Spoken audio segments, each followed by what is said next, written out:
తాకట్లో ఉన్న బంగారాన్ని విడిపించి ఆ రోజున మార్కెట్ ధర కట్టి మిగిలిన డబ్బును మీకు అందిస్తుంది కొమ్మూరి గోల్డ్. 7 నుంచి 9 దాంట్లో 14 మిసైల్ యూజ్ చేసాం మనం. ఒక స్పాట్లో మనం 3 సార్లు కొట్టాం. మీరు చూసుంటారు ఆ వీడియో వాళ్ళు చూపించిన దాంట్లో. సో ఆ పరిస్థితికి రావాలంటే 14 మీరు గుర్తుంటుంది, మన ఉరి జరిగిన తర్వాత సర్జికల్ స్ట్రైక్స్ 9వ రోజు జరిగింది. పుల్వామా జరిగిన తర్వాత బాలాకోట్ స్ట్రైక్ 13వ రోజు చేసాం. ఈసారి 14వ రోజు చేసాం. టైం అన్నిటికీ ప్లానింగ్ ఉంది, ఎందుకంటే వాళ్ళు రెడీగా కూర్చున్నారు అక్కడ. పహల్గామ్ కాగానే ఇండియా అటాక్ చేస్తారని వాళ్ళకి తెలిసిపోయింది, టెర్రరిస్ట్ కానివ్వండి పాకిస్తాన్ ఆర్మీ. కానీ ఒక వారం తుపాకీ కూర్చొని పట్టిన మనిషి ఒక వారం తర్వాత అంటాడు, ఏంటి ఎవరు రావట్లేదు, ఇది బోర్ కొడుతుంది కదా, మనం ఎంత కూర్చోవాలి చెప్పేసి పక్కన రిలాక్స్ అయిపోతారు. ఆ టైంలో కొట్టాలి. That is very important. Sun Tzu అని చెప్పి చైనీస్ ఫిలాసఫర్ ఉన్నారు, చాలా ఫేమస్, మీరు చదువుంటారు. ఆర్ట్ ఆఫ్ వార్ అని ఒక బుక్ రాశారు. దాంట్లో he always says you should catch the enemy unprepared. చాలా ఇంపార్టెంట్. ప్రిపేర్డ్ ఉన్నప్పుడు మనం మిసైల్ ఫైర్ చేస్తే వాళ్ళు ఫైర్ చేస్తారు, మనకేం అడ్వాంటేజ్, మళ్ళీ మన మీద ధ్వంసం ఎక్కువైపోతుంది. సో వాళ్ళు ఈ షుడ్ మొత్తం ప్లానింగ్ చేసుకున్న తర్వాత, డీటెయిల్ ఇంటెలిజెన్స్ వచ్చిన తర్వాత మనం కరెక్ట్గా హిట్ చేసాం. వాళ్ళు కూడా అడ్మిట్ చేస్తున్నారు ఇంతమంది చనిపోయారని చెప్పి. ఒక ప్లేస్లో అయితే ఏదో మస్జిద్ లోపల మహిళలు పిల్లలు అందరు చనిపోయారన్నారు.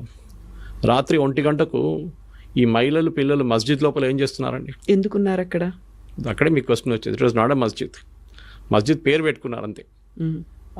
అది ప్లేస్ చూడండి, ఇప్పుడు మీరు గూగుల్కి వెళ్ళి ఆ మస్జిద్ పేరు కొడితే పర్మనెంట్లీ క్లోజ్డ్ అని వస్తుంది. సో మొన్న కూడా పాకిస్తాన్ ప్రైమ్ మినిస్టర్ వెళ్ళి మేము మళ్ళీ మస్జిద్ని కట్టేస్తాం మళ్ళీ మొత్తం, అంటే వచ్చిన ఫండ్స్ IMF దగ్గర నుంచి ఫండ్ దీనికి వాడుకుంటారు వాళ్ళిగా.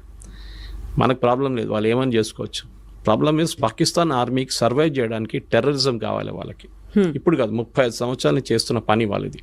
ఆఫ్ఘనిస్తాన్లో టెర్రరిస్ట్ని తయారు చేయడం, ఫస్ట్ ఐసిస్, దాని తర్వాత Al-Qaeda, first Taliban, Al-Qaeda, ISIS, దాని తర్వాత మొత్తం ధ్వంసం అయిన తర్వాత ఇప్పుడు తాలిబాన్ టేక్ ఓవర్ చేసుకున్నారు ఆఫ్ఘనిస్తాన్. సోవియట్స్ పారిపోయారు, మరి తర్వాత US పారిపోయారు, NATO పారిపోయారు. ఇప్పుడు ఎక్కడ పంపించాలి టెర్రరిస్ట్ అంతని? ఎక్కడో వాడుకోవాలి కదా. నేను ఎప్పుడు దీన్ని భస్మాసుర్ ఎఫెక్ట్ అని చెప్తాను. దీన్ని భస్మాసుర్కి వరం ఇచ్చిన తర్వాత టెస్ట్ చేయడానికి శివ భగవాన్ తల మీద పెడదాం అనుకున్నారు. పాకిస్తాన్ సంగతి అంతే. ఇప్పుడు పాకిస్తాన్ తల మీద తేరికా తాలిబాన్ వచ్చి కొడుతున్నారు, అటువైపు నుంచి బలూచిస్తాన్ వాళ్ళు కొడుతున్నారు, ఇటువైపు టెర్రరిస్ట్ కూర్చున్నారు. వాళ్ళు అంటున్నారు మనం ఇండియాకి పోకపోతే మేమేం చేయాలంటున్నారు. ఏం పని ఉంది మాకు ఇక్కడ అని. సో దే ఆర్ సర్వైవింగ్ దానికోసం. చూడండి, పాకిస్తాన్ ఆర్మీ, పాకిస్తాన్ పొలిటీషియన్స్ అందరూ వచ్చేది పంజాబ్ నుంచి, పాకిస్తాన్ పంజాబ్ నుంచి 90%. ఒక ఎక్సెప్షన్ ఇమ్రాన్ ఖాన్ అట్లాంటి వాళ్ళు ఉండొచ్చు, కానీ మిగతా అందరు అక్కడి నుంచి వస్తారు. వీళ్ళకి మాఫియా, వాళ్ళు అక్కడే ఎన్ష్యూర్ చేసుకుంటారు. ఈ ఏరియా నుంచి వచ్చిన వాళ్ళే.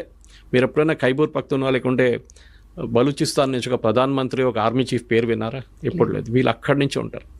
సో వీళ్ళని మనం ఈసారి కొట్టినప్పుడు భవాల్పూర్ కొట్టాం మనం, which was a very emotional hit for them. ఎందుకంటే వాళ్ళు ఎప్పుడు అనుకోలేదు మనం కొడతామని. పాకిస్తాన్ వైపు, అది కూడా పాకిస్తాన్ పంజాబ్లో అటాక్ చేయడం అని చాలా, వాళ్ళు ఎప్పుడు వాళ్ళ డ్రీమ్స్లో కూడా కళ్ళు కూడా రాదు వాళ్ళకి. కొట్టాం మనం. అదొక సైకలాజికల్ బ్లో ఉండేవారు. దాని తర్వాత మీకు తెలుసు, రెస్ట్ ఆల్ ఈజ్ హిస్టరీ అని చెప్పేటట్లు మనం చాలా కొట్టాం. దాని తర్వాత వాళ్ళు వచ్చి మన దగ్గర మనం విరామణ చేసుకుందాం, మనం ఇప్పుడు ఒక ఒప్పందం లాగా చేసి, ఒప్పందం ఎక్కడ సైన్ చేయలేదు. We're not signed any agreement. కానీ ఇప్పటికీ ఒక స్టేల్ మేట్, ఇప్పుడేం లేదు. ఒక టైమ్అవుట్ అంటారు ఫుట్బాల్లో, టైమ్అవుట్ తీసుకున్నాం. అది 5 నిమిషాలు ఉండొచ్చు, 5 రోజులు ఉండొచ్చు, 5 నెలలు ఉండొచ్చు, 5 సంవత్సరాలు ఉండొచ్చు. ఏ రోజు మన మీద నెక్స్ట్ దాడి జరిగిందో ఆ రోజు మనం వి విల్ హిట్ బ్యాక్. ఇప్పుడు పహల్గామ్ జరిగి ఆల్మోస్ట్ 1 నెల కాబోతుంది. మీరు చూడండి, ఒక్క అటాక్ కూడా మనమే జరగలేదు. జరిగితే Modiji will give next authorisation, కొట్టండి ఈసారి అని చెప్పేసి. ఆల్రెడీ వాళ్ళ చాలా మటుకు ధ్వంసం చేస్తాం, వాళ్ళ ఎవాక్స్ని ధ్వంసం చేస్తాం, వాళ్ళ ఫైటర్ ఎయిర్క్రాఫ్ట్ని ధ్వంసం. వాళ్ళు కూడా చాలా మటుకు కాంట్రవర్సీ క్రియేట్ చేశారు. మేము రఫాల్ 5 రఫాల్, 1 రఫాల్, 3 సుఖాయిలు, 2 మిగ్లు కొట్టుపడేస్తామని చెప్పేసి. నిన్ననే government of India detailed statement ఒకటి ఇష్యూ చేశారు through press information bureau. And వాళ్ళ లాంగ్వేజ్లో ఒక ఎయిర్క్రాఫ్ట్ అంటే అసెట్ అంటారు దాన్ని. All our assets are intact అని చెప్పి పెద్దగా సపరేట్గా ఇచ్చారు వాళ్ళకి బాక్స్ లైన్లో. మనది ఒక్క ఎయిర్క్రాఫ్ట్ కూడా పోలేదు, ఒక ఎయిర్ఫీల్డ్ కూడా అటాక్ కాలేదు. దానికోసం మీరు చూసుంటారు, మోదీ గారు కాగానే, ఈ సీజ్ ఫైర్ కాగానే మోదీ గారు ఫస్ట్ విజిట్ ఆదంపూర్కి వెళ్ళారు. Adampur 2nd biggest air force base మనది. ఎందుకు వెళ్ళారంటే వీళ్ళేం చెప్పారు, మేము ఆదంపూర్ మీద మిసైల్ కొట్టాం పాకిస్తాన్ వాళ్ళు అన్నారు, మొత్తం ధ్వంసం చేసాం, అక్కడ SU-400 ధ్వంసం చేసి అక్కడ ఫైటర్ ఎయిర్క్రాఫ్ట్ అని పోయిందని. మోదీ గారు వెళ్ళి నిలబడి, ఆప్టిక్స్ అంటారు మన ఇంగ్లీష్లో, లెఫ్ట్ షోల్డర్ మీద SU-400, రైట్లో ఒక మిగ్ నిలబడింది, MiG-29. That is optics. Modi గారు వచ్చింది ఆయన నార్మల్ ఎయిర్క్రాఫ్ట్లు కాదు, మిలిటరీ ఎయిర్క్రాఫ్ట్లు ల్యాండ్ అయ్యారు. అంటే runways working, systems are working, లేకుంటే ల్యాండ్ గారు. అదే టైంలో Pakistan army chief, Pakistan prime minister మన ఏదో వాళ్ళ బేస్కి వెళ్ళారు. ఎయిర్ ఫోర్స్ బేస్కి వెళ్ళలేదు, ఆర్మీ బేస్కి వెళ్ళారు. అది కూడా ఎట్లా వెళ్ళారు? కార్లో జీప్లో వెళ్ళారు. దట్ మీన్స్ వాళ్ళ దగ్గర ఉన్న ఎయిర్ ఫోర్స్ బేస్ ధ్వంసం అయిపోయింది, అక్కడ ల్యాండ్ చేయలేమని చెప్పి చాలా క్లారిటీ వచ్చేస్తున్నారు అనమాట. సో యుద్ధం అనేది మన వాళ్ళు కూడా దే షుడ్ అలౌ పొలిటికల్ ఎస్టాబ్లిష్మెంట్ని వాళ్ళ పని చేయనియండి, వాళ్ళకి తెలుసు ఏం చేయాలని చెప్పి. విక్రమ్ మిస్త్రీ గారి మీద చేసిన దాడి ఐ థింక్ మన దేశంలో ఒక కల్చర్ అయిపోయింది. ఎవరైనా మీ ఒపీనియన్కి వ్యతిరేకంగా ఏమైనా చెప్పారంటే వాళ్ళ మీద ట్రోల్ చేస్తారు. He's only a messenger. ఆయన ఒక స్టేట్మెంట్ తీసుకొచ్చి చెప్పారు అంతే. ఆయన కాదు డిసైడ్ చేసింది, పొలిటికల్ లీడర్షిప్ డిసైడ్ చేశారు. He's a messenger. ఇంగ్లీష్లో అంటారు ఇప్పుడు డోంట్ షూట్ ద మెసెంజర్ అని. మనం చేసిన పని అది. మనం తెలియదు. Of course his daughter used to represent రోహింగ్యాని రిప్రజెంట్ చేస్తుందంటే అది ఇంకో పొలిటికల్ కేసు, అది సపరేట్. చాలామంది పిల్లలు ఇప్పుడు మన కూతురు కానీ కొడుకులు కానీ వాళ్ళ ఫిలాసఫీ ఉంటుంది వాళ్ళకి, మనం ఆపలేం వాళ్ళని. దాన్ని బట్టి మన పేరెంట్స్ మీద ఎందుకు పడ్డాలి? అది అఫ్కోర్స్ అమ్మాయి మీద దాడి చేశారు, చాలా ట్రోల్ చేశారు. ఆమెని మళ్ళీ ఆమె అకౌంట్ ప్రైవేట్ చేసేసింది. కానీ ఇది మెచ్యూరిటీ లేదు. ఇక్కడ కూడా చూపి ఈ సోషల్ మీడియా ప్రాబ్లం ఏంటి, నేను ఎప్పుడు చెప్తూ ఉంటాను, మీరు వాట్సాప్లో ఒక మెసేజ్కి 10 రూపాయలు అనే కండిషన్ పెట్టండి, రేపటి నుంచి మొత్తం వాట్సాప్ మెసేజ్లు బంద్ అయిపోతాయి అన్నీ. అందరూ ఇప్పుడు ఫ్రీ ఉందని చెప్పి జియో వచ్చి ఇంత ఫ్రీ డేటా ఇచ్చిన తర్వాత ఏం చేయాలని తెలియదు. 5 నిమిషాలు దొరికితే ఏదో వీడియో చూస్తుంటారు మన వాళ్ళు. మీరు ఎక్కడికైనా వెళ్ళండి, మెట్రో చూడండి, వర్క్ సైట్కి వెళ్ళండి, ఇది ప్రాబ్లం అనమాట. ఏదో వీడియోలు పొద్దున్న సాయంత్రం దాకా ఫార్వర్డ్ చేస్తూనే ఉంటారు. ఒకటే వీడియో మీ 100 చోట్ల నుంచి వస్తుంది మీకు. ఎందుకంటే ఆ వాడడానికి మీకు తెలియట్లేదు, మెచ్యూరిటీ లేదు దాంట్లో. ఇప్పుడు నాకు కూడా వస్తుందండి, మీకు చెప్పినట్టు పొద్దున్న నుంచి సాయంత్రం దాకా ఒక 20 మీడియా గ్రూప్స్ ఉంది, దాన్ని అందరూ వీడియోలు పడేస్తున్నట్టు పొద్దున్న నుంచి. వస్తే డిలీట్ చేసుకుంటూ వెళ్ళిపోతాను నేను. కానీ కొన్ని సైట్స్, కొన్ని గ్రూప్స్ ఉన్నాయి వేరే సీరియస్ డిస్కషన్ నడుస్తుందని, అది నేను రిటైన్ చేసుకుంటాను, టైం దొరికినప్పుడు చూసుకుంటాను. అదనమాట ఇది మనం మెచ్యూరిటీ ఉన్నప్పుడు చేయాల్సింది. ఏదో వీడియో రోజు కూడా క్రైసిస్ జరిగినప్పుడు మీకు గుర్తుంటుంది, జేడీ వాన్స్ మాట్లాడింది అసీం మునీర్తో. He didn't speak to Shahbaz Sharif, తర్వాత మాట్లాడంటున్నారు, అది కొంచెం ఫేస్ సేవింగ్ ఎక్సర్సైజ్ అది. కానీ ఇండియాతో మాట్లాడినప్పుడు ఈ spoke to prime minister Modi. Correct. ఎందుకంటే పవర్ ఎవరి దగ్గర చూస్తున్నారు. పాకిస్తాన్ భయం, దగ్గర పవర్ ఉంది. వీళ్ళకి భయం ఏంటంటే, సార్ మీరు చెప్పింది ఒక బేస్ ఇస్ వన్ ఆబ్జెక్టివ్, అది వాళ్ళు ఎప్పుడైనా వాళ్ళ పక్కన ఖతార్ల బేస్ ఉంది, ఇంత పెద్ద బేస్ ఉంది వాళ్ళ దగ్గర. ఒక సంవత్సరానికి దాని మెయింటెనెన్స్ కాస్ట్ $6 బిలియన్. ఎవరు పే చేస్తున్నారు? ఖతార్ గవర్నమెంట్ పే చేస్తున్నారు. ఆలోచించండి, యుఎస్ బేస్ని మెయింటైన్ చేసుకొని ఖతార్, ఎందుకంటే వీళ్ళకి తెలుసు యుఎస్ ఉన్నదాకా మా మీద చేయబెట్టడు. Qatar is the foundation of terrorism, అందరికి తెలుసు. అది ముస్లిం బ్రదర్హుడ్ కానివ్వండి, అల్ఖాయిదా కానివ్వండి, ఐసిస్, అందరూ ఈవెన్ హమాస్ లీడర్స్ కూడా అక్కడే కూర్చుంటారు. కానీ వాళ్ళు ముట్టరు, యుఎస్ కూడా ముట్టరు. కానీ మన దగ్గరకు వచ్చినప్పుడు, ఈ ప్రాబ్లం వచ్చినప్పుడు పాకిస్తాన్ అసీం మునీర్ ఎందుకు పిలిపించారంటే, మెయిన్లీ వాళ్ళ దగ్గర న్యూక్లియర్ మిసైల్స్ ఉంది. ఏ న్యూక్లియర్ మిసైల్ అసెంబుల్ చేసి పెట్టరు. న్యూక్లియర్ వార్ హెడ్ సపరేట్గా ఉంటుంది, మిసైల్ సపరేట్గా ఉంటుంది. This is the delivery system. ఇది ఇక్కడి నుంచి అక్కడ కొట్టాలంటే ఇది. దాని మీద 50 కిలోలు పెట్టాలన్నా, 100 కిలోలు పెట్టాలన్నా, న్యూక్లియర్ వెపన్ పెట్టాలన్నా డిసైడ్ చేసేది లాస్ట్ మినిట్లో. మన కైరానా హిల్స్లో మనం కొట్టినప్పుడు we didn't hit the missiles. మనం ఏం చేసామంటే వాళ్ళ కేవ్ బయట కొట్టాం. వీళ్ళందరూ అండర్ గ్రౌండ్లో పెడతారు, పెద్ద కొండ కింద పెట్టుకుంటారు. ఈవెన్ ఇరాన్లో ఫైడ్రో చూడండి, నటాన్స్ చూడండి, వీళ్ళన్ని న్యూక్లియర్ ప్లాంట్స్ అన్ని. నటాన్స్లో ఒక ప్లాంట్ పైన ఉంది, మిగతా కింద ఉంది. Whereas in Fadro, the entire thing is below the 250-meter concrete barrier ఉందండి. దానికోసం బంకర్ బస్టర్ అంటున్నారు. సో అసీం మునీర్ ఎందుకు తీసుకొచ్చారంటే, బేసిక్లీ వీళ్ళ దగ్గర ఉన్న మిసైల్స్ ఎక్కడ వెళ్ళకూడదు. ఇరాన్ పోతే అల్ఖైదా వాళ్ళు, లేకుంటే ఎవరైనా తాలిబాన్ వాళ్ళు వచ్చి కొట్టి తీసుకెళ్తే న్యూక్లియర్ మిసైల్ తీసుకెళ్ళి పాకిస్తాన్ దగ్గర ఒక్కటే ఉంది ఇప్పుడు ఇస్లామిక్ నేషన్లో. ఎవరు తీసుకెళ్తారో తెలియదు. రేపు అసీం మునీర్ లేడు, ఇంకా వాళ్ళ గవర్నమెంట్ పడిపోయిందో ఏమనంటే ఆర్మీ చూసుకుంటారు.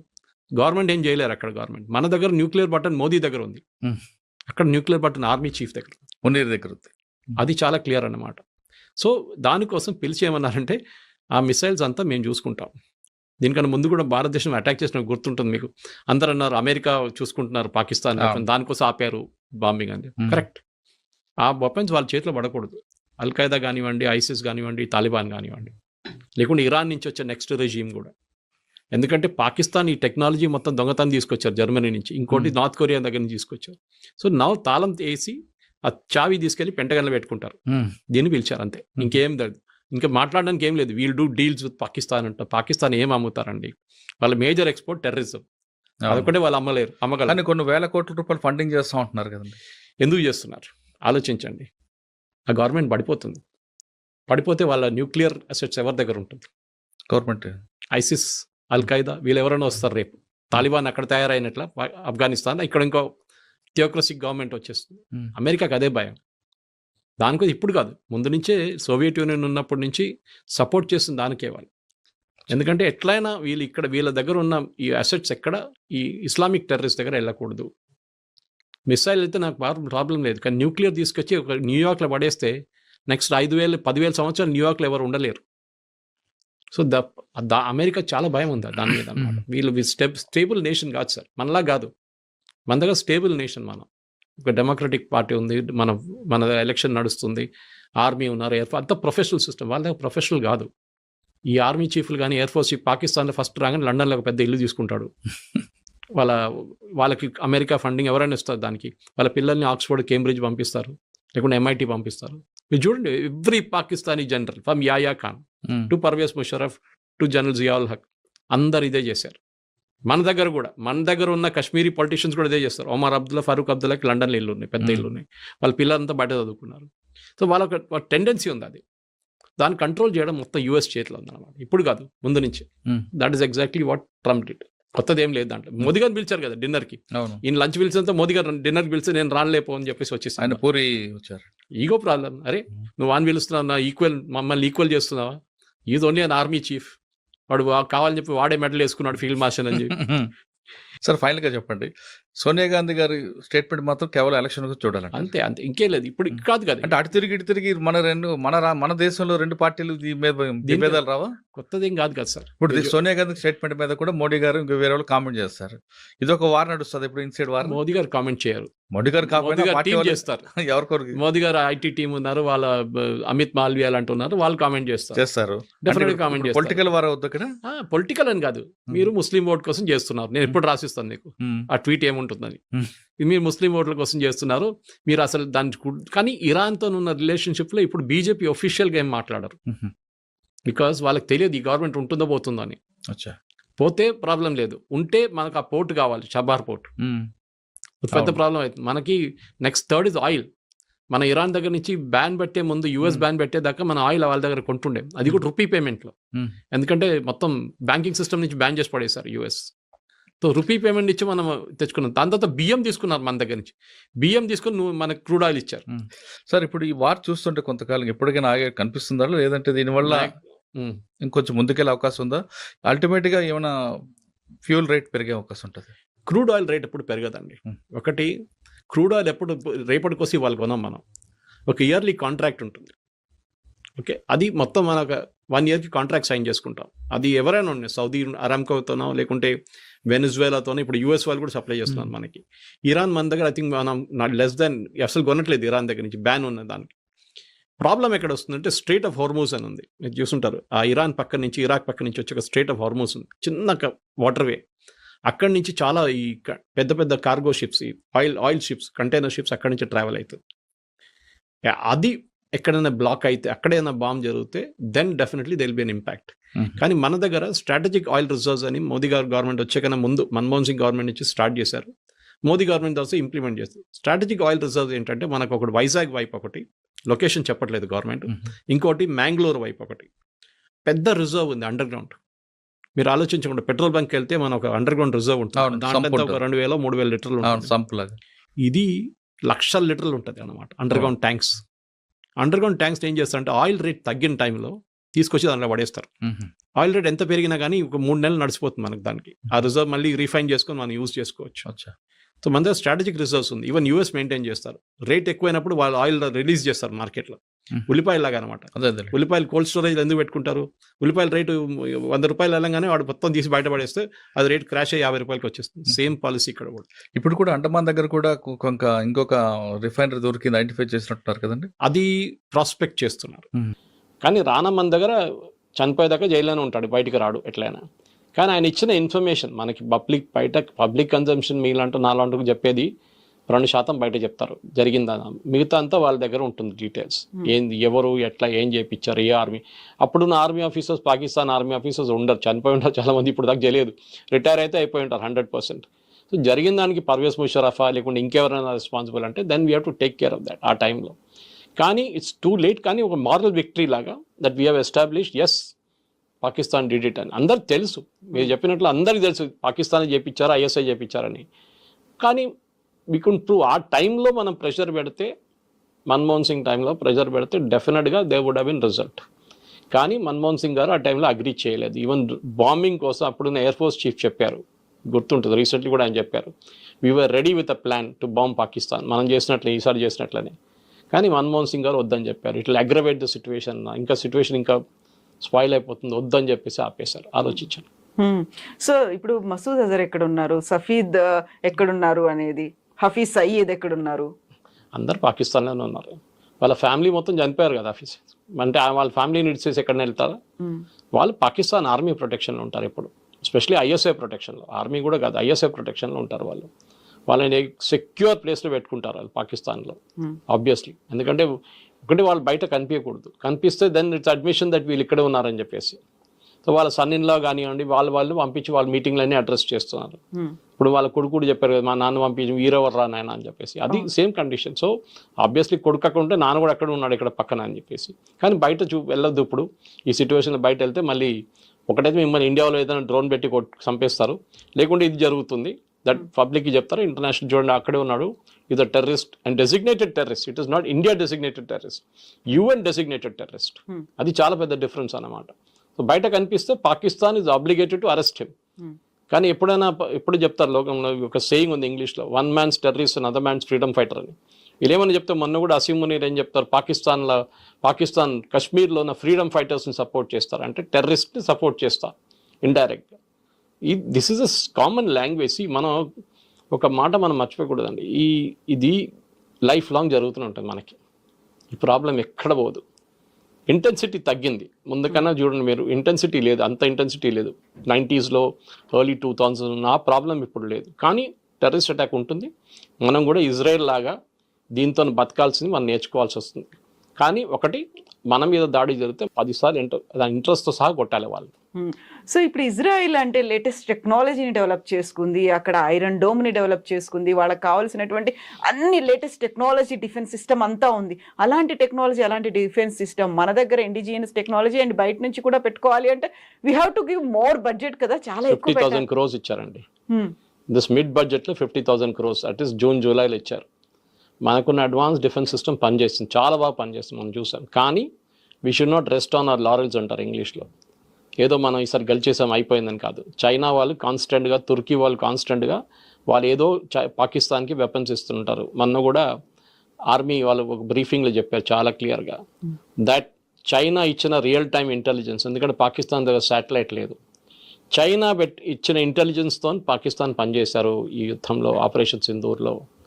అంటే చైనా వాళ్ళు కూడా పాకిస్తాన్లో కూర్చొని చేపించారని అని చాలా క్లియర్ అడ్మిషన్. టుర్కీ వాళ్ళిద్దరు చనిపోయారని చెప్తున్నాను మన బాంబింగ్లో. వాళ్ళు ఈ డ్రోన్స్ అని సెటప్ చేసి పాకిస్తాన్కి ఇచ్చారంట. ఎందుకంటే ఈ యుద్ధం జరిగే 5-6 రోజుల తర్వాత, పహల్గామ్ అటాక్ జరిగిన తర్వాత 5 పెద్ద టర్కిష్ ఆర్మీ ప్లేన్స్ వచ్చి దిగింది ఇస్లామాబాద్లో. ఆబ్వియస్లీ డ్రోన్ తీసుకొచ్చి ఉంటారు వాళ్ళు. ప్రొడక్షన్ ఫెసిలిటీ కూడా పెట్టేస్తారు పాకిస్తాన్ కావాలంటే. సో మనం ఇప్పుడు 2 front వార్ అంటాం మనం. ఇప్పుడు ఒకవైపు చైనా, ఒకవైపు పాకిస్తాన్ కాదు, ఇప్పుడు మనకు 3 front, 4 front, 5 front వార్ వస్తుంది. ఇండైరెక్ట్గా తుర్కీ, ఇండైరెక్ట్గా చైనా, వీళ్ళందరూ మన మీద దాడి చేస్తున్నారు. సో మనం కూడా రెడీ ఉండాలి. దానికోసం మనం ఏం చేయాలి, వాళ్ళ ఎనిమి ఎవరు ఉన్నారో వాళ్ళని హెల్ప్ చేయాలి. సో మన ఈ కేసులో అర్మీనియాని హెల్ప్ చేస్తున్నాం. అజర్బైజాన్తో వాళ్ళకి గొడవ ఉంది. నకోర్నా ఖరాబాగ్ ఏరియాలో ఒక పెద్ద, మన లాగానే పాకిస్తాన్ ఆర్మీ ఇండియా కొట్టుకుంటున్నట్టు కాశ్మీర్ ఏరియాలో వాళ్ళ దగ్గర ఒక నకోర్నా ఖరాబాగ్ అనే ఏరియా ఉంది. Armenia is a Christian country and Azerbaijan is Islamic country. So మనం అర్మీనియాని హెల్ప్ చేస్తున్నాం, ఇప్పుడు కాదు ముందు నుంచి చేస్తున్నాం. బహుశా మనకు ఒక ఎయిర్ ఫోర్స్ బేస్ కూడా ఉంది అక్కడ, ఎవరు చెప్పట్లేదు, మాట్లాడలేదు దాని గురించి. లాంగ్ బ్యాక్ న్యూస్ ఉండే ఒక టైంలో that we have an air force base in Armenia అని చెప్పి. అది కాకుండా ఇప్పుడు మోదీ గారు మొన్న గ్రీస్కి వెళ్ళారు. We offered our entire defence cooperation. గ్రీస్కి తుర్కీకి పడదు. తుర్కీ వాళ్ళ పెద్ద ఏరియా ఆక్యుపై చేసుకున్నారు గ్రీస్ వాళ్ళది. వాళ్ళకి ఇప్పుడు దాకా డిఫెన్స్ ప్యాక్ట్ కింద వాళ్ళకి ఏం దొరకట్లేదు. నేటో అని చెప్పుకుంటారు వాళ్ళందరూ, కానీ యాక్చువల్ హెల్ప్ ఏం రావట్లేదు. Whereas Turkey is a NATO member. So obviously మనం కూడా గ్రీస్ని వెళ్ళి హెల్ప్ చేయాల్సింది. అండ్ నిన్న కూడా పేపర్లో ఒక రిపోర్ట్ వచ్చింది that India is offered to give unspecified number of missiles. అంటే పేరు లేదు, మిసైల్స్ ఇవ్వబోతున్నాం. నాకు భయం ఉంటే చాలు టర్కీకి దట్ ఇండియా మిసైల్స్ అక్కడ వచ్చి కూర్చున్నది. వాళ్ళు బ్రహ్మోస్ పంపించారో, ఆకాష్ తీర్ పంపించారో, అగ్ని పంపించారో మనకు తెలియదు, కానీ అక్కడ ఉందని చెప్తే దే గెట్ అ మెసేజ్, మీరు పాకిస్తాన్ హెల్ప్ చేస్తే మేము ఇక్కడి నుంచి మిమ్మల్ని కొడతామని చెప్పేసి. సో మనకి ఇక్కడ శత్రు దేశాలు అలా మెల్లిమెల్లిగా పెరిగిపోతున్నాయి, +1 అన్నట్టుగా యాడ్ ఆన్ అయిపోతున్నప్పుడు మన ప్రధానమంత్రి ఏంటి ఒక చిన్న చిన్న దేశాలకు వెళ్తున్నాడు. ఘనా వెళ్ళారు, ఇటు ట్రినిడాడ్ టొబాగోకి వెళ్ళారు, ఒకేసారి 5 దేశాలు కంటిన్యూ చేసుకొని వచ్చేసారు. అంత అవసరమా అని వచ్చేటువంటి మాటలకు ఏం చెప్తారు మీరు? ఒక్కొక్క దేశంలో మీరు అనలైజ్ చేస్తే ఘనా కానివ్వండి, ఇప్పుడు లోకంలో అన్నిటికంటే ఎక్కువ ఏ దేశమైనా కానీ ఈవెన్ ట్రంప్ రేర్ ఎర్త్స్ గురించి చూస్తున్నారు. రేర్ ఎర్త్స్ అంటే మినరల్స్, లిథియం ఉండొచ్చు, మిగతా మెటల్స్ ఉండొచ్చు. మన దగ్గర మోనోజైట్ శాండ్స్ ఒకటి ఉంది కేరళ వైపు, దాని నుంచి మనం యురేనియం కూడా ప్రొడ్యూస్ చేస్తాం. ఇప్పుడు అన్నిటికంటే పెద్ద ప్రాబ్లం ఏమొస్తుందంటే నెక్స్ట్ 6 నెలలకి మ్యాగ్నెట్స్ లేవు మన దగ్గర. మ్యాగ్నెట్స్ అనేది ఎలక్ట్రానిక్ ఐటమ్స్లో మన కెమెరాలు ఉండొచ్చు, మన సిస్టమ్స్ ఉండొచ్చు, వెహికల్స్ ఉండొచ్చు, దీంట్లో చిన్న చిన్న మ్యాగ్నెట్స్ యూస్ చేస్తారు. ఇది మొత్తం కంట్రోల్ చైనా చేతిలో ఉండే ఇప్పుడు దాకా. మనం ఇన్వెస్ట్ చేయలేదు దాని మీద, మనం దాన్ని పట్టించుకోలేదు అసలు. చైనా పంపిస్తున్నాడు కదా అక్కడ తీసుకుందాం, మన ఎందుకు పెట్టాలి ఫ్యాక్టరీ అని చెప్పి. ఇప్పుడు చైనా వాళ్ళు బంద్ చేసేసారు. మీరు చూడండి నెక్స్ట్ 6 months మీకు కార్లు దొరకవు, వెయిటింగ్ లిస్ట్ పెరుగుతుంది. కోవిడ్ టైంలో మనకు చిప్స్ ఇవ్వటం రాలేదు అనుకోండి, కొరియా నుంచి చిప్స్ రాలేదు ఆ టైంలో, మనకు ప్రాబ్లం వచ్చింది. సో మోదీ గారు ఈ దేశాలకు వెళ్ళి వాళ్ళతో టైఅప్ చేసుకుంటున్నారు. వాళ్ళ దగ్గర ఈ న్యాచురల్ రిసోర్సెస్ ఉంది, కానీ వాళ్ళు తవ్వి తీయడానికి వాళ్ళ దగ్గర డబ్బులు లేవు. సో వీఆర్ ఆఫరింగ్ మనీ, అదంతా బయటికి రాదు, అదంతా అగ్రిమెంట్లో వాళ్ళు సైన్ చేసుకున్నారు, విట్ ఈస్ నాట్ డిస్క్లోజ్డ్. ఎక్కడైనా ఘానా కానివ్వండి, జాంబియా కానివ్వండి, బ్రెజిల్ కానివ్వండి, అర్జెంటీనా, ఎవ్రీ ప్లేస్ మోదీ గారు వెళ్ళిన ప్లేస్లో న్యాచురల్ రిసోర్సెస్ చాలా ఉన్నాయి. వాళ్ళకి డబ్బులు కావాలి, వీ విల్ గివ్ 50 million లేకుండా 100 million ఇచ్చి ఒక జాయింట్ వెంచర్ కంపెనీ పెట్టి మనం అక్కడి నుంచి we will dig it out. దానికోసం వెళ్తున్నాం. మనం అనుకుంటే చిన్న చిన్న ట్రినిడాడ్ అండ్ టొబాగో ఎందుకు, చాలా క్రూషియల్ రిసోర్సెస్ ఉన్నాయి ఈ ప్లేసెస్లో అన్నింటిలో. So we have to ensure మనం దీన్ని డెఫినెట్గా గయానా లాగా లాంటి దానికి అని చెప్పాము, గుర్తుంటుందా మీకు? అండమాన్స్ దగ్గర గయానా లాగా ఆయిల్ ఫీల్డ్స్ అని చెప్పాము. So why did you go to Guyana, why did you go to Trinidad and Tobago? ఒక పెద్ద ఇండియన్ కమ్యూనిటీ ఉందనుకోండి, అది వాళ్ళ ప్రైమ్ మినిస్టర్ కూడా ఒక ఇండియనే, అంటే ఎక్స్పాట్రీ, అంటే నెక్స్ట్ జనరేషన్ ఇండియన్ అనమాట, 3rd generation. కానీ ఇప్పుడున్న ప్రధానమంత్రి కానీ ప్రెసిడెంట్ కానీ, నాట్ జస్ట్ మోదీ గారు, ఎవరైనా కానీ ఇంటర్నేషనల్ విజిట్స్కి వెళ్తున్నప్పుడు వాళ్ళ కంట్రీ దగ్గర ఉన్న ప్రోడక్ట్స్ని అమ్మడానికి ట్రై చేస్తారు. ఒకటి అక్కడి నుంచి ఏం తెప్పించుకోవాలి అది చూస్తారన్నమాట. ఇప్పుడున్న పరిస్థితుల్లో మన దగ్గర ఎక్కువ న్యాచురల్ డిపాజిట్స్ ఉన్నది ఒకటి, మన వైపు కాశ్మీర్ వైపు లదాఖ్లో ఉంది ఒకటి, అది ఇంకా ప్రాస్పెక్ట్ చేయలేదు, ఆ టైం పడుతుంది దానికి. రెడీమేడ్గా ఉన్నది ఈ కంట్రీస్ దగ్గర ఉంది, కానీ వాళ్ళ దగ్గర టెక్నాలజీ లేదు ఒకటి, నెక్స్ట్ వాళ్ళ దగ్గర ఈ తవ్వి బయటికి తీయడానికి ఉన్న డబ్బులు లేవు వాళ్ళ దగ్గర, మైనింగ్ అండ్ మినరల్ కోసం అది చేయాలి. మీరు యుఎస్ కూడా చూసుంటారు, యుఎస్ యుక్రెయిన్తో ఏం డీల్ చేసుకున్నారు అదే కదా. ఇప్పుడు రష్యా ఇండియాకి ఇప్పుడు రష్యా ఆఫర్ చేస్తున్నారంట ఇండియాకి, మీరు తీసుకోండి మా దగ్గర రేర్ ఎర్త్స్ ఉంది మీరు తీసుకెళ్ళండి అని చెప్పేసి. Rare earths will be the next biggest battle, ఎందుకంటే మీకు నెక్స్ట్ ఎలక్ట్రిక్ వెహికల్స్ కానివ్వండి, మిగతా అన్ని టెక్నాలజీస్లో నెక్స్ట్ జనరేషన్. ఇప్పుడు మన ఎట్లా దీనికన్నా ముందు యురేనియం కొట్టుకున్నాము, ఇప్పుడు దాని బదులు uranium is already available in plenty ఇప్పుడు మీకు చాలా కంట్రీస్లోనే. నెక్స్ట్ రేర్ ఎర్త్స్ కావాలంటే నేను చెప్పిన ఈ మ్యాగ్నెట్స్ కానీ మిగతా అన్ని ఐటమ్స్కి we will have to start ఇండియాలో. ఇప్పుడు ఆల్రెడీ నిన్న అనౌన్స్ చేశారు ఒక స్కీము PLI కింద, that India will start making magnets ఇక్కడే అని చెప్పేసి. అది కాకుండా కోలార్ గోల్డ్ ఫీల్డ్స్లో కూడా మోదీ గారు నిన్న క్యాబినెట్ పర్మిషన్ ఇచ్చారంట, దట్ అక్కడ కూడా తవ్వి న్యాచురల్ మినరల్స్ ఉంది తీయమని చెప్పారంట. అక్కడ ఇన్ని జరుగుతున్నాయి సార్, అటు విదేశాలకు వెళ్తున్నారు, అక్కడ వాళ్ళతో ఒప్పందాలు అవుతున్నాయి, ఇక్కడ స్వదేశంలో జరుగుతోంది. ఇన్ని అయినప్పటికీ కూడా మోదీ ఎప్పుడూ మాట్లాడరు, ఏం జరుగుతుందో బయటికి వివరాలు చెప్పరు. ప్రతిపక్షాలు ఇంత అడిగినప్పటికి కూడా ఓపెన్ అవ్వరు. వాళ్ళకి ఏం చెప్తారు? ఇలాంటి విమర్శలు బోల్డ్ అని ఉన్నాయి. ఏం చెప్పక్కర్లేదండి, అన్నీ చెప్పక్కర్లేదు, సైలెంట్గా పనిచేయండి. Your work will speak for it self అంటారు ఇంగ్లీష్లో. మీరు ఏం చెప్తున్నారో అది ఆ పని నడుస్తుంది అనమాట. మోదీ గారు ఏదో ఒక రోజు రిటైర్ అయిన తర్వాత ఒక పుస్తకం రాస్తారు, అప్పుడు దీంట్లో అన్నీ వస్తుంది అనమాట. ఒకటి మనం గుర్తుపెట్టుకోవాలి, మోదీ గారు ప్రధానమంత్రిగా స్వేరింగ్ ఇన్ చేసినప్పుడు, అదే ముఖ్యమంత్రి చేసినా కానీ మంత్రి చేసినా కానీ ఒక వర్డ్ యూజ్ చేస్తారు, that I will not convey this information to any person or persons under మీ. అది నేను చేస్తున్నది అన్నీ నేను బయట చెప్పక్కర్లేదు. ఒక ప్రెస్ కాన్ఫరెన్స్ ఉంటుంది, గానాలో ప్రెస్ కాన్ఫరెన్స్ ఉండే, మిగతా ప్లేస్లో ప్రెస్ కాన్ఫరెన్స్ ఉండే, అన్నీ ఉండే కదా. ప్రెస్ కాన్ఫరెన్స్కి ఏం ప్రాబ్లం లేకుండా అక్కడ మోదీ గారు ఎప్పుడు ప్రెస్ కాన్ఫరెన్స్ అడ్రస్ చేయాలంటే భారతదేశంలో చేయరు, కానీ బయట వెళ్ళి చేస్తారు. ఆ రోజు కూడా అడ్రస్ గానాలో అడ్రస్ చేశారు, ట్రినిడాడ్ అండ్ టొబాగోలో ఇండియన్ కమ్యూనిటీని అడ్రస్ చేశారు. వాళ్ళకి అన్ని ప్లేసెస్ చేస్తున్నారు. ఒప్పందం ఏం పెట్టాం, 10 ఒప్పందాలు చేశారు. జయశంకర్ గారు 5, గడ్కరీ గారు 2, పీయూష్ గోయల్ గారు 3, నిర్మలా సీతారామన్ గారు 2, ఇట్లా అందరూ సైన్ చేసుకుంటారు అగ్రిమెంట్లు. సో అగ్రిమెంట్స్ ఆర్ సైన్, కానీ కొన్ని అగ్రిమెంట్స్ పేపర్లో బయట కనిపించదు. ఎందుకంటే ట్రంప్ పక్కన కూర్చున్నారు, చూస్తున్నారు మీరు ఏం తీసుకుంటున్నారు, ఎక్కడ గురించి ఏం గుంజుకుంటున్నారు. ఇప్పుడు చూస్తున్నాం కదా, మన ఇండియా కూడా రష్యా నుంచి ఆయిల్ కొనకూడదు అంటున్నారు. మనం ఎప్పుడు 40% మన ఆయిల్ రష్యా దగ్గర నుంచి వస్తుంది. మనకి ముందు మనం వెస్ట్ ఏషియా నుంచి తీసుకుంటుండే, సౌదీ అరేబియా కానీ ఇరాన్ కానీ, అక్కడి నుంచి మనం ఆయిల్ తీసుకుంటే ఇరాక్ నుంచి, కువైత్ నుంచి. ఇప్పుడు అది కాకుండా we're now buying oil from Russia 40%. ఎందుకంటే మనకి $60 పర్ బ్యారెల్కి ఇస్తున్నారు, ఒకసారి 50కి ఇస్తున్నారు పర్ బ్యారెల్ రష్యా. ఇంకా రష్యా మీద అంత కంప్లీట్ బ్యాన్ పెట్టేశారు యూఎస్, కానీ మనం కొంటున్నాం.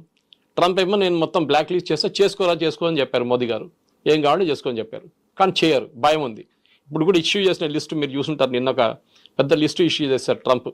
17 దేశాలు 16 దేశాలు ఉన్నాయి దాంట్లో. దట్ మీన్ టారిఫ్ 40 నుంచి 30 థాయిలాండ్ ఉంది దాంట్లో, జపాన్ ఉంది దాంట్లో, కొరియా ఉంది దాంట్లో. పెద్ద పెద్ద దేశాలు, at least Japan and Korea are big names అనమాట. కానీ భారతదేశం పేరు లేదే దాంట్లో. ఎవరు అడగట్లేదు ఎందుకు ఆపోజిషన్ వాళ్ళు. రాహుల్ గాంధీ ఏమంటారు, మోదీ గారు ఏదో సీక్రెట్ అగ్రిమెంట్ చేసుకున్నారు యూఎస్తోనని. ఇంటర్నేషనల్ టారిఫ్, ఇంటర్నేషనల్ ట్రేడ్లో మనం బయట ఎక్కువ మాట్లాడకూడదు. మనం ఏం చేయాలంటే చుప్చాప్ చేయించుకొని మన అడ్వాంటేజ్ తీసుకొచ్చి మనం రిటర్న్ వచ్చేసేయాలి అంతే. మనది ఒక్కటే స్టిక్కింగ్ పాయింట్ ఏంటంటే మన బియ్యం అక్కడ అమ్మడానికి మన ఎస్పెషలీ మన అగ్రికల్చర్ ప్రొడ్యూస్ పెద్ద ప్రాబ్లం ఉంది. యూఎస్ సబ్సిడీ ఇస్తారు వాళ్ళ ఫార్మర్స్కి, మనం సబ్సిడీ ఇస్తాం మన ఫార్మర్స్కి. ఇది 2 మ్యాచ్ కావట్లేదని చెప్పి యూఎస్ గొడవ చేస్తున్నారు. So we have to find a way out. మనం యూఎస్ నుంచి బియ్యం కొనక్కర్లేదు, వాళ్ళు ఇచ్చిన బియ్యం కూడా ఎవరైనా కొన్నారు ఇక్కడ.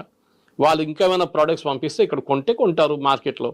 రేట్ ఎక్కువ ఉంటే ఎవరు కొనరు, మనకు అందరూ తెలిసిన స్టోరీ అది అన్నమాట. సో వీ విల్ వెయిట్, చూద్దాం ఏమైతుంది. పీయూష్ గోయల్ గారు వెళ్ళారు, నెగోషియేట్ చేశారు. లాస్ట్లో వాళ్ళకి విసుకొచ్చేసింది అమెరికన్స్కి, పీయూష్ గోయల్ వద్దు మాకు అని చెప్పారంట. ఈయన చాలా టఫ్ నెగోషియేటర్, ఆయన chartered accountant first of all. ఈయన వద్దు, మేము ఇంకెవరైనా పంపి అంటే మోదీ గారు చెప్పారంటే ఇంకెవరు లేరు, ఆయన వస్తారని చెప్పారు. And for more videos, Please subscribe to iDream. Please subscribe to iDream. Please subscribe iDream. And please subscribe to iDream. For more videos, subscribe to iDream. please like, share and subscribe to the channel. Congratulations, iDream. Subscribe to iDream. Subscribe to iDream.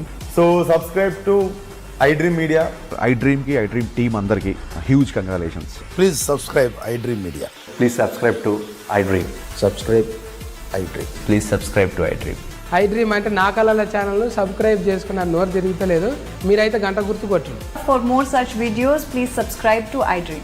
Subscribe to iDream. Please subscribe to iDream. Please subscribe iDream Media. Please do subscribe to iDream. Please subscribe to iDream Media. For best entertainment and information, please subscribe iDream. And don't forget to subscribe to iDream.